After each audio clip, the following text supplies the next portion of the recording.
นี่เคยถือแต้มเจอบาปก่อนทำงานพอหน่อยทำหน่อยครับมาพบกับ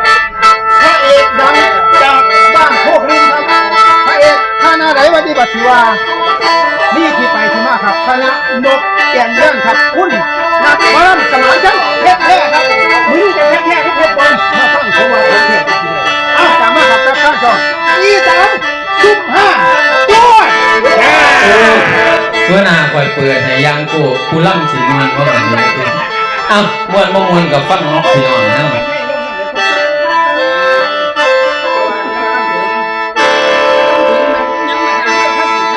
สมานชัยเด้อเวทแท้พระเอกนุ่มไว้หวานละขอฝากเสียงพร้อมคุณนะนุ่มแก่ลำผู้ลำร้องละขอพุ่นไปเลยมองแฟนทุกท้องทีละสิ่งใดมันบ่ดีผู้บ่มีสื่อเจ้า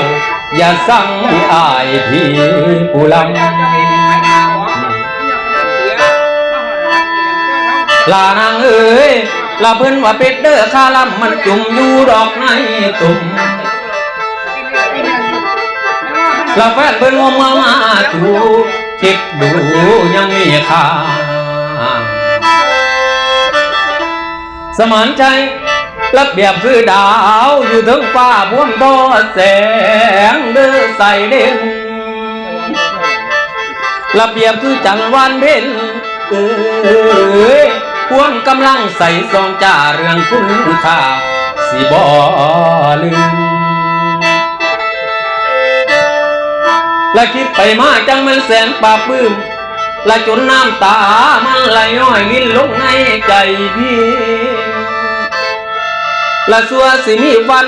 มือนี่บ่มีได้ดอกไม้ได้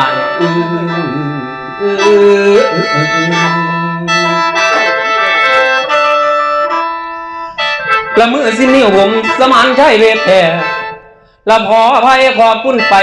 ดอกทั้งกำแฟนหมอลำอ้ายน้องพี่ละบุญคุณแฟนในเถื่อนี้สมานใจเวทแท้สิจำไว้แม่นบ่ลืม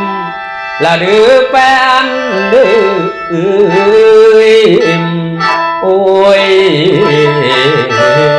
ดื้อแฟนได้